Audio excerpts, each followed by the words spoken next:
We're going to use spring training to get better.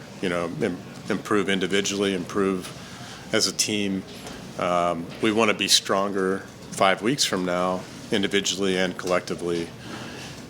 Taking that approach will just naturally get us ready for opening day. But every day, being in the moment, winning each moment, every drill, every team fundamental, every detail of the game, we're working to get better. David, Hunter Green used the word durability, talking about kind of bulking up a little bit to try to last an entire season, be healthy the entire season. What do you think is the next step for him? Because he threw out All-Star games, Cy Young, all those dreams he has. If he can stay healthy, what is that next logical step for him when he can be in Major League Baseball? Well, Hunter cares a lot about being great and exactly the way you would want it. He's working hard. He's improving his pitching. Fine-tuning his pitches, adding new pitches. He has an incredible routine and work ethic to be great, and that's exactly what you want. Obviously, one of the big talking points for people within the fan base, and even people outside of Cincinnati fan base, is seeing all this talent with only 8 positions to play, right? And that's been talked about a lot. For you, do you see that as a positive? To have as many guys as you do to play these positions and have the versatility of the group to be able to play a lot of positions? Yeah, I absolutely do, and I understand. Sometimes you look at a situation like how's this going to work? And I'm in the position to have to figure that out, and I also know that you don't want it to be easy. You want it to be challenging. You need good players, and you need a lot of them to be a championship team. So that's our goal. That's our focus. We want as many good players as possible. The team chemistry is, I think that's more important to us than because I know how important it is to me.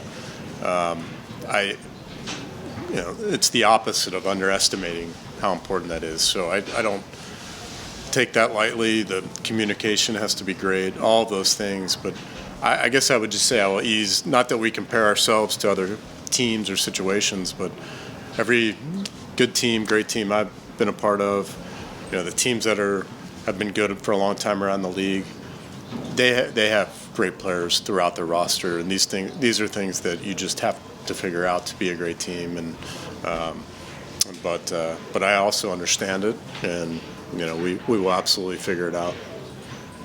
The approach with Matt here in the short term, Matt McLean. Yeah. With the oblique, just he's not going to do anything for 5 days except get treatment and just let the injury settle down, and just we're not concerned. The MRI he got was just great news, because if it would have shown a re-injury to last season, that would have been really concerning, because he had the whole off season to go to PT and get it 100%. So he's going to be fine, but we just need to be patient for a week. It's a different area, right? Slightly different area. They didn't see anything on the exam or the MRI, but where he's feeling it is slightly different. It's a little bit lower. Yeah. In terms of leadership, Candelario, Maley, how much of those 2 guys are you looking to them for leading these three groups of players? Yeah. For leadership, it comes in all different forms, I believe, and different levels of experience, different personalities. Some of it comes from speaking up and being vocal. Luke Maley is a great example, but only because he's a great teammate, and players on the team know that he cares about them. So when he does speak up, it means a lot. Jamer's a little bit quieter, but just an excellent human being, great person. He's going to be a great fit here.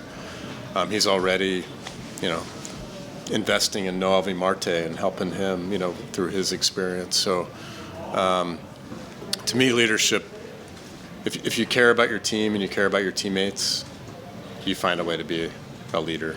And but it's nice to have different personality types and because there's different ways to go about it. We're talking about expectations and such. You mentioned aspirations of a championship. And look, you knew the talent was coming. You knew the players you had last year, but you don't know how they'll perform until they do. Yeah. Now that you've seen them and you saw how close this group got last year, are you okay with this group thinking that big, publicly, maybe even just privately discussing amongst themselves about the idea of why not now, why not us, Yeah. for the championship? Yeah, I mean, it's there's a balance there. I mean, it's always the goal, right, to win the World Series, every team. So we're no different. But the difference for me is it's no secret that we have the talent, we have the ability, and probably for me, most importantly, when it comes down to it, I really believe the team that's the closest together, connected team, especially in the end, really gives themselves a good chance to win it all. So we have all that, right? But then it comes back to day one of spring training. Like you get there, the path there is to win each pitch, right? So it's communicating and have the big vision, and then bring it back into what matters most, and really focusing on habits and behaviors every single day that lead to the championship. That's the challenge. Vision, but not getting ahead of ourselves. David, this team was so aggressive last year and played such a fun version of baseball, style of baseball. Talking with Spencer Steer, and he said we can be more aggressive. At times, as you know, as a manager, you get criticized for being over-aggressive and all those things come into play, but this is who this team is. Yeah. Do you expect that to grow even more this year? Yeah, I mean, nobody likes mistakes. Nobody, likes to make errors or, get thrown out or any of that. We also know, and this is just in my core, like I know to be a good baseball player and a good baseball team, you absolutely cannot be afraid to make mistakes. You have to be incredibly aggressive, especially at this level. So the solution that you're talking about is preparing like crazy, being excellent with your preparation, doing the small things like getting the best lead you can get, knowing the situation, and then making a decision and absolutely trusting it and having zero fear of getting thrown out.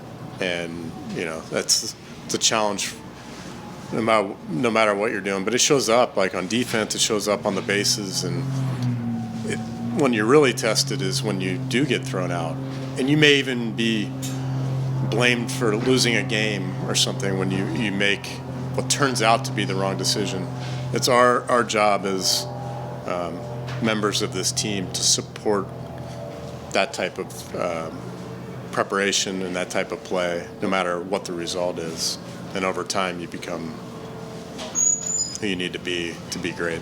And with Ellie's growth, Ellie de la Cruz another year with that aggressive style, how he is on the base paths, is there a more dangerous version that can be unlocked with him this year? There's little things that can that can be improved for all of our. Yeah, that's what's exciting about our base running in particular. We do have the speed. We had a good year. We know how we can get better, and we can get better on the parts that I talked about that you can control. The preparation, just gaining an inch here and there with a lead, or knowing a pitcher's move, or so putting the effort in ahead of time to even another level, and then just allowing the ability and speed to take over. How is Jonathan's frame of mind? Because it's been an interesting 6-8 months of his name being rumored here and there, Yeah. not knowing the position, just like everybody else trying to fight for spots on the field. What's his frame of mind, do you think, for a guy who's proven he can play at this level, Yeah. to come back here and try to do this? I think it's good. I think it comes from a level of confidence in his own ability and who he is as a player, and kind of knowing it's going to work out. And then it also helps that he's completely invested in the team, and like he knows we have a chance to be a great team and to be amazing here, and he knows the importance of being a great teammate and putting everything we have into that aspect of the game. So, he takes that responsibility, and it's kind of just part of who he is. And I think that helps kind of take the focus off dwelling on things that he can't control, and that level of confidence really helps him. Ellie said 80 steals this year. 80? Yeah, it's good. It's a good number. It's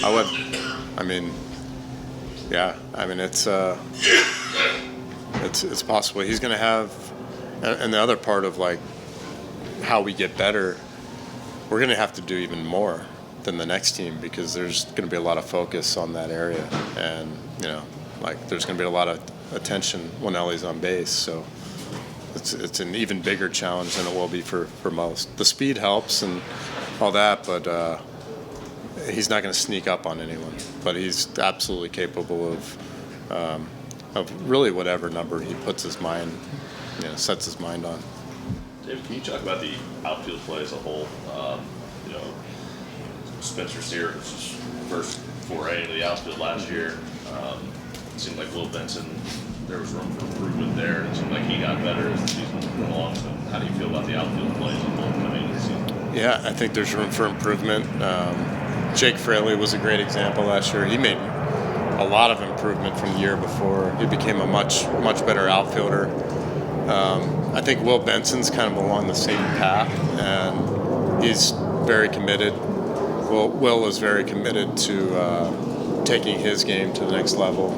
Spencer, to do what he did out there for the first time in the big leagues playing that position says a lot. So I think he's just at the very beginning of how good he can be. TJ showed how solid he is out there, and Stewart's a good outfielder. So there's room for improvement, and everything is going to matter, and that's an area that we can get better in, but we have the guys going about it the right way. Spencer's got a lot of value to this team, obviously, what he did offensively, but his ability to play different positions, how do you kind of quantify it, and how do you view him and his value on this team? Yeah, I always just, it's easy for me. It's hard. It's more difficult for Spencer. I think his attitude makes it easier on him, but I just want him in the lineup, and on the field. So whatever that takes, and whenever possible, I'd like to keep him at the same position as much as we can. Iguodala had the season that nobody wants. It's a freak accident that kept him out.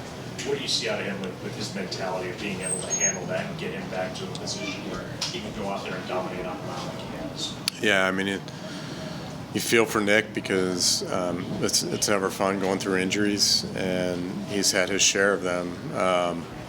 We just know how good he can be. Even what he's shown in spring training so far, it's just, he's so talented, and he's doing everything he can. Really, that's it. Just getting him back out there as much as we can, and he needs to be on the mound. He's still young, he's still developing, and so fingers crossed that he can start the year on time, and more importantly, finish the season. Another guy similar to Hunter or Graham, who just can't wait to see what happens once they are able to be out there. It's good. Thank you, David. Thank you. Yeah, thanks. All right. Have a safe trip back. You're all going back, right?